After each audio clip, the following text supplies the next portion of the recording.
Voilà, donc je voulais juste dire que l'établissement est là dans le cadre d'un moment important aussi pour nous, puisque il y a un peu plus de 50 ans, le centre de formation continue démarrait dans l'établissement, et c'est à cette occasion-là que François, qui est à côté de moi, qui va expliquer un petit peu, il a proposé avec ses équipes d'organiser une série de conférences ouvertes à l'extérieur, ouvertes aux professionnels, ouvertes aux jeunes et aux adultes en formation. Il y en a un certain nombre dans la salle.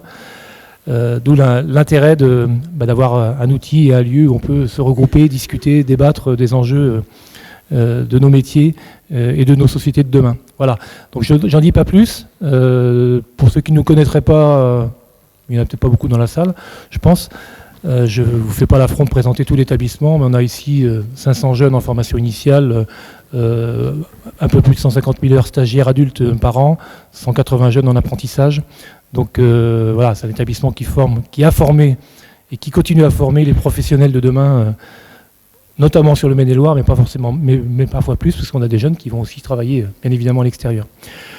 Voilà, dans les domaines de l'agriculture, du paysage, de l'horticulture, un peu du commerce, mais aussi en formation générale et scientifique. Voilà. Je laisse la parole à François qui nous lance cette opération. Je remercie très sincèrement M. l'abbé de sa disponibilité et d'être venu animer un petit peu cette conférence. C'est important pour nous et pour les gens notamment qui sont ici dans la salle.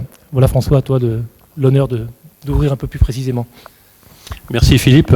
Donc effectivement aujourd'hui cette conférence jardinier paysagiste demain. Alors pourquoi cette thématique comme on le disait à l'instant, 2019 marque l'année du jubilé du centre de formation pour adultes et apprentis.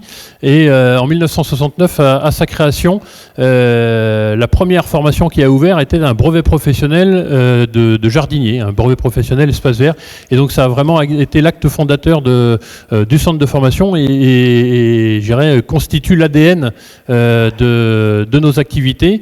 À cette époque-là, l'objectif était vraiment de former les gens qui souhaitaient se reconvertir au métier du paysage, notamment fils d'agriculteurs, fils d'horticulteurs ou ex-horticulteurs. La région connaissait une grande mutation à l'époque et former donc les paysagistes des années 70. 50 ans après, force est de constater que nous sommes toujours là, que nous formons toujours des paysagistes, mais les paysagistes des années 2020, pour desquels on n'attend pas les mêmes compétences que les paysagistes des années 70.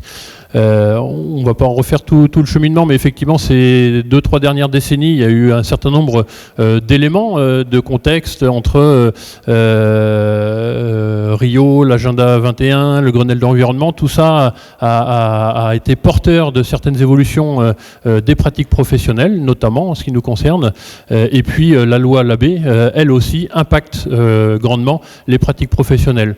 Donc pourquoi cette thématique jardinier paysagiste demain ? Parce que on voit bien que les évolutions sociétales, les évolutions réglementaires, législatives impactent aussi l'évolution des métiers et donc les compétences que l'on est en charge de faire émerger dans les gens chez les gens qui viennent en formation chez nous.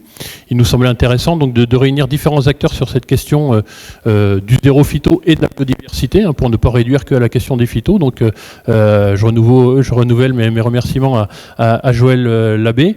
Et puis à l'issue de cette conférence introductive, on aura une table ronde avec 4 acteurs, on va dire du paysage et de l'accompagnement des pratiques professionnelles en aménagement.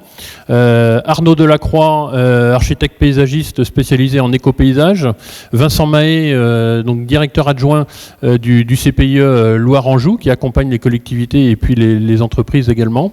Eddy Pinault de l'entreprise Cycle, qui est une jeune entreprise de paysage angevine atypique, mais il nous expliquera tout ça.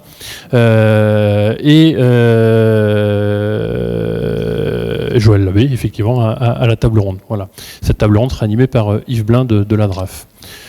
Je n'en dis pas plus, vous découvrirez ce contenu assez riche.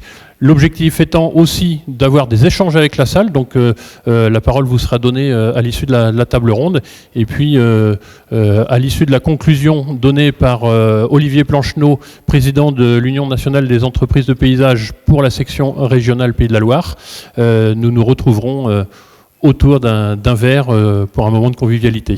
Voilà. Bons échanges et bonne conférence.